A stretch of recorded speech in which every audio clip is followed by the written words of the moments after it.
তবে মা না ভাবলেও ঠাকুমা আমায় নিয়ে খুব চিন্তা করত। আমার হাত ধরে দাদু উঠোনে নামতেই সে বলল, দেখো, ছেলেটাকে নিয়ে তো এদিক ওদিক চলে যাও বড়। এদিকে আমার কি চিন্তা হয় তোমার জানা আছে কি? আচ্ছা, তো চিন্তা করার কি আছে? হ্যাঁ, আরে আমিও দাদু, আমার বর্তমানকে কি কোনো ক্ষতি হতে দেব? তাছাড়া সন্ধ্যার আগে ফিরে আসবো। এই চল তো দাদু ভাই।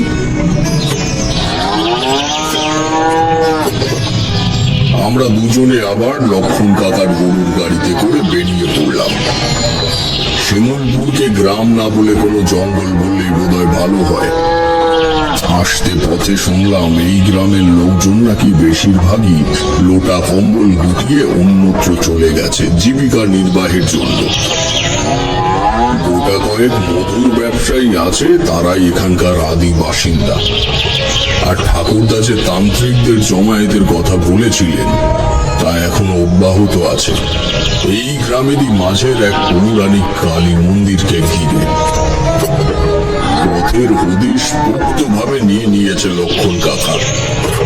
নির্দিষ্ট জায়গায় পৌঁছে যখন গাড়ি থেকে নামলাম তখন সূর্য মাথার উপর এসেছে।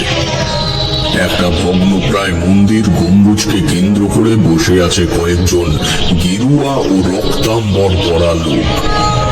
মাথায় পাহাড়ের মতো অযত্ন লালিত জটা ও সারা শরীরে লাগানো আছে ছাই রঙের কোনো গৌর পদার্থ। নিজেদেরকে তাদের মাঝে অন্য সারির মানুষ ভেবে ভুল হচ্ছিল আমার। আমাদের দিকে সবাই ঢুলু ঢুলু দৃষ্টিতে চাইল। তখন বুঝতাম না যে সেগুলো তামাকের প্রকোপ।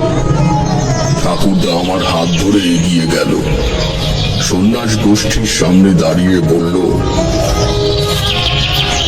আমি একটা বিপদ নিয়ে আপনাদের কাছে ছুটে এসেছি। যদি কেউ একজন মুক্তির পথ বাতলে দেন তবে খুবই উপকৃত হব। প্রত্যেকেই নিয়ন গলায় বলল, বিপদটা কি? ঠাকুরদা কুণ্ড বাড়ির পুরো ঘটনাটি পুঙ্খানুপুঙ্খ বর্ণনা করলো ওদের সম্মুখে। কিন্তু মুশকিল হলো সমস্তটা বলা শেষ হওয়ার পর এক একজন জ্ঞানী পুরুষ এক এক রকমের সমাধানের পথ বলে।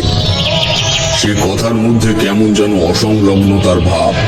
কেউ বলে তুই বেশি বুঝিস, কেউ বলে আপনি শুনুন আমার কথা, আবার কেউ বলে আরে থাম না ব্রজ।